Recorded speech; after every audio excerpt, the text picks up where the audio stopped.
gonna press record and we're gonna start with the third agreement. Let me just share my screen here. All right. Oops. All right. So last week we talked, let's put this up,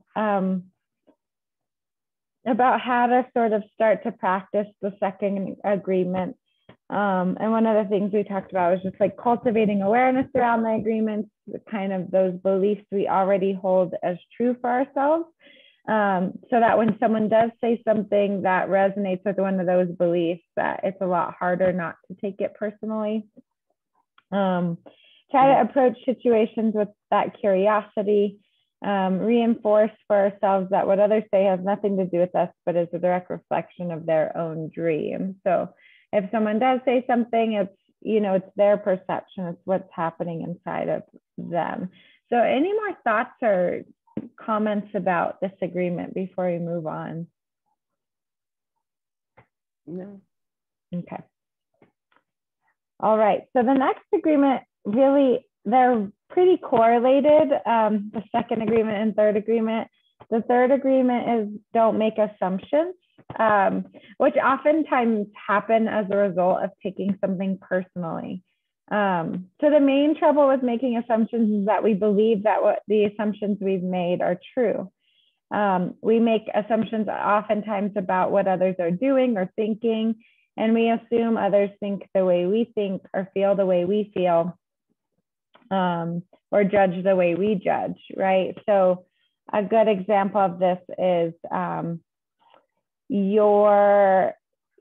I always use the Clubhouse, which is like a community place that's part of LifeLink. But if let's just say you go to an event, like with your family, maybe we'll use that as an example. So you're at an event with your family and one of your friends or neighbors walks in, or maybe one of your family members, somebody you know walks in and says hello to everyone else and except for you.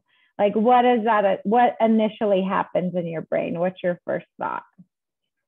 That you're secluded and they don't want to say hi to you, and that it's about you. And yeah.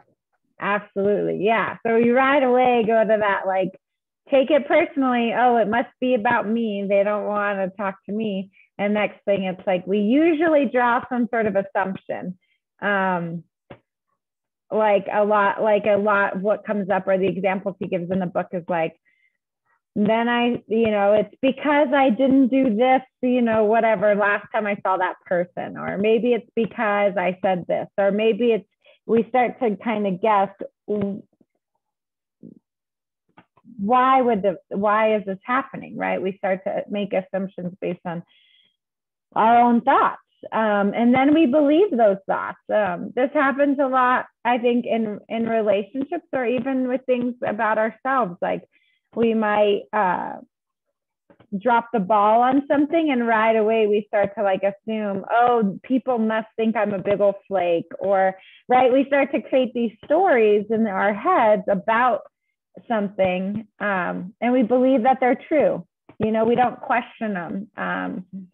And I love the idea here is like our mind's job is to think, but just because it thinks it doesn't mean that it's true. Can you think of a time where maybe you've acted on an assumption? Yeah, many times, like if I haven't heard from my mom, maybe she's mad at me, or many different scenarios. I also forgot to tell you that I have to leave at 12:30 today. That's okay. That's okay. Okay. Thank you for letting me know. Yeah. No, absolutely. And like stuff like that, if someone doesn't answer our call or respond to a text message, right? Like those are times where we really start to make those assumptions. So I was going to do this, but we'll just talk about it. So one thing maybe I wouldn't know about you just by looking at you. What's something, it's going to be hard to do this with just the two of us, actually. I might skip that. But let's like explore that, right? Like oftentimes we maybe make an assumption or about other people based on the way that they look or something they say. And so this activity was going to be, I saw kind of chatting it to me, and then I was going to call them out. We were going to try to guess whose it was, just to see what assumptions we might hold, which isn't something we could do. But how accurate are your assumptions that you've made about other people in the past, right? That you don't know very well?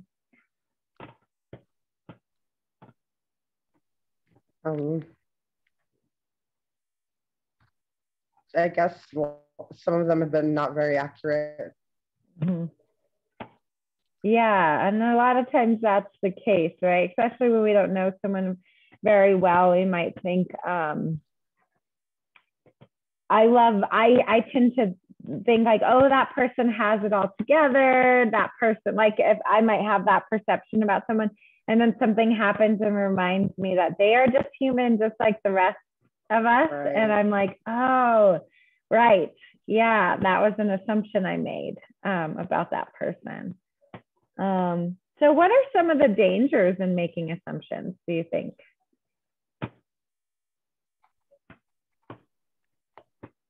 You can be causing harm in the relationship that you're making with the person that you have assumptions with. Mm-hmm. I think differently than what happened, or yeah. Absolutely, yeah. Our mind that take off and develop their own stories. Mm-hmm.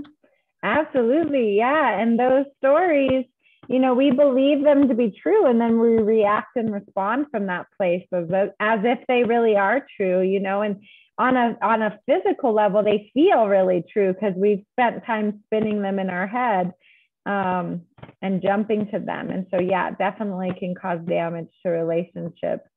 And also cause us harm, like it can also really cause us harm because we're kind of thinking with that mistrust or, not those kind of beliefs we hold about ourselves that make people, feel unsafe or,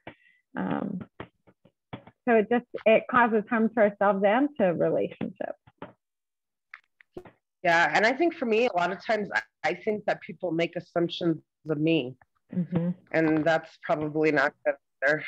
Yeah, exactly. Absolutely. Yeah, where do you think that comes from? Just like a fear of being judged? An insecure place. Mm-hmm. Yeah. Absolutely.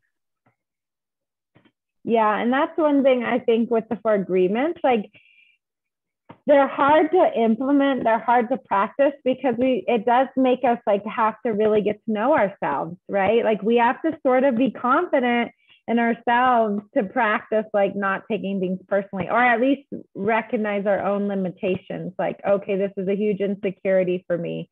That's why I'm taking this personally. That's why I'm drawing these assumptions. It really causes us to be really aware of our own self. Mm-hmm. All right, so we are going to just explore this a little bit more. So can you remember a time when you were called a name or put down for being different? I can't see behind my different from others.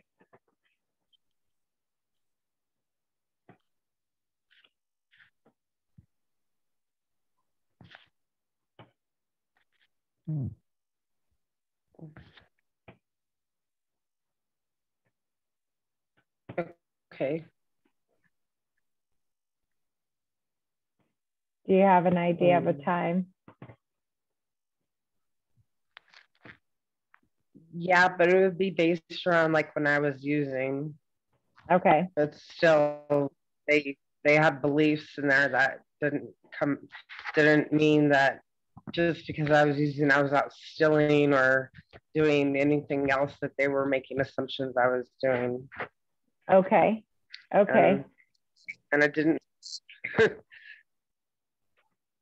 Didn't feel very good. Right. Mm-hmm. And what did you do with it? Like, knowing that, what did you do with it? I probably came off the wall and was like, how dare you? I Mm-hmm. do not, and got mad about it. Yep, absolutely. And that's like even that, right? Like if we were practicing the four agreements, like how we would even handle this scenario, and we all have it, we tend to then like really take in, like Don Miguel Ruiz refers to it as like emotional poison. Like we end up taking in the poison and then reacting in a way that they're like, yep, see, I was right. Like it kind of solidifies their dream, their story, and it pulls us out of our own truth because we behave in a way that's like in response to them. Can you remember a time when you called someone a name because they were different? Because they were different? No, I know of times I call someone a name like my boyfriend because he's driving me crazy, or Mm-hmm. but Mm-hmm. I never really been a bully. I can't remember a time that I called someone a name just because they were different. Yeah. Yeah, that I'm makes sure they're sense. out there and not perfect, but I just can't think of one. Mm-hmm. Yeah, I love, like, I think about this sometimes in like the way, like sometimes the way people relate to each other. So like, you might see some of your family members after some time, and people are like, oh, did you see her? Like she looks so different. Why did she have so much makeup on today or something? Like sometimes it can be really Yeah, subtle the way that this could show up, right? Like we might not directly think of like um, actual name calling, but like how in the subtleties of how people connect. Sometimes it could just be in that gossipy way, like Gama Galleries uses mitote, which I know is a word people use in New Mexico too, like for gossip, right? Like just kind of talking not nice words about each other. right. Mm-hmm. And imagine like just putting ourselves in those shoes, like how would that, how did that make them feel? Um, and it was based off some sort of assumption, right? We had some sort of expectation or idea in our head that we felt like we had to verbalize. Right. So how do we start to implement this, right? What do we do to practice the third agreement? And for me, it really goes, before I show you my answers, for me, it really goes hand in hand with the second agreement. So what are some ideas that you have about trying to practice not making assumptions for yourself? Um, just know that I don't know exactly the context, maybe, of where Mm-hmm. it's coming from, or that I should ask, Mm-hmm. kind of nip Absolutely. it in the butt, and be blunt about something and ask. Mm-hmm.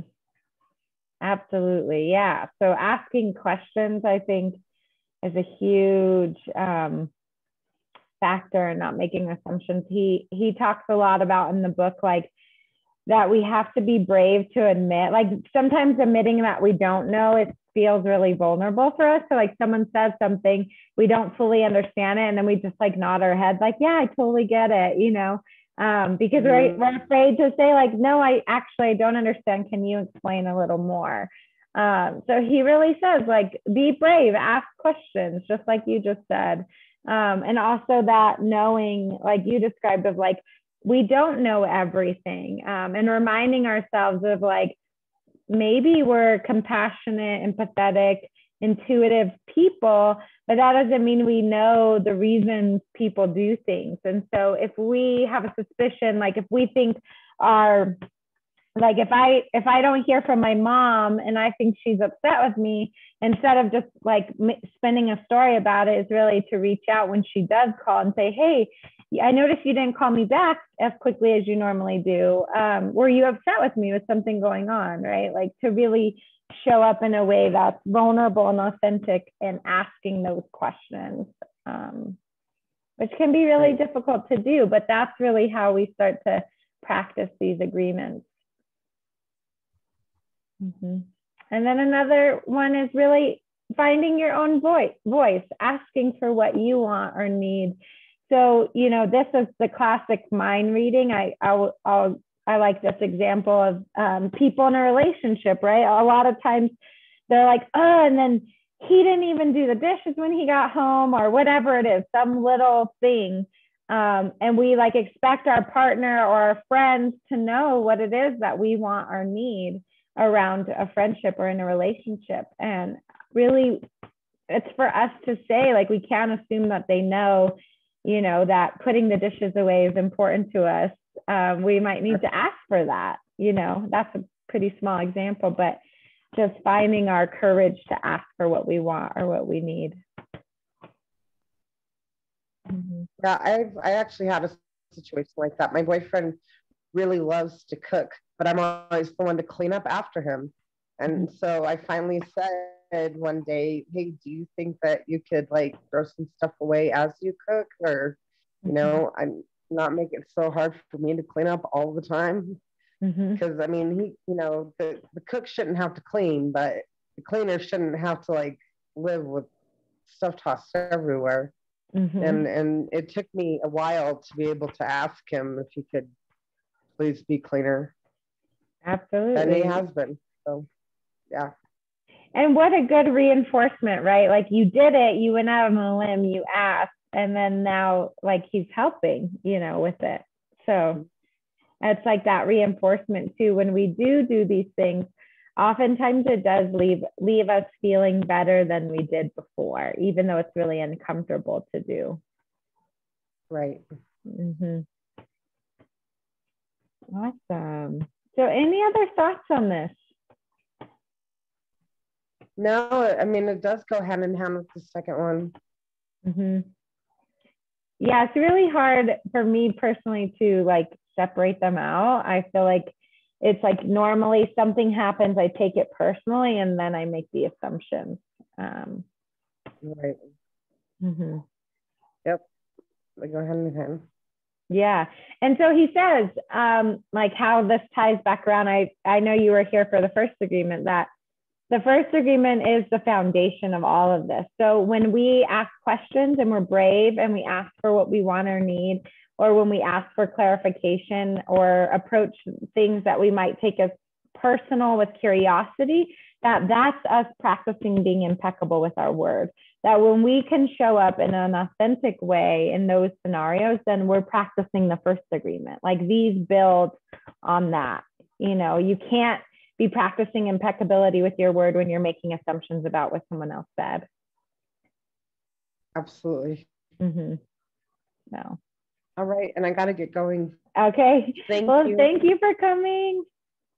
See you next week.